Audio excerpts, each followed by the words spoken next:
SZGH New Arrival Cobot.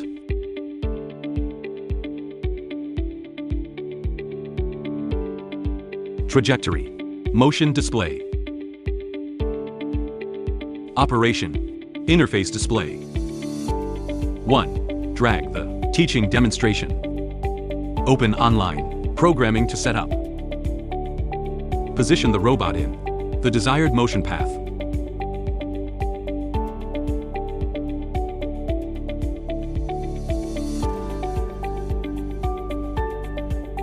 Click the Start button. The robot will repeat the operation according to the specified trajectory. 2. Anti-collision setting.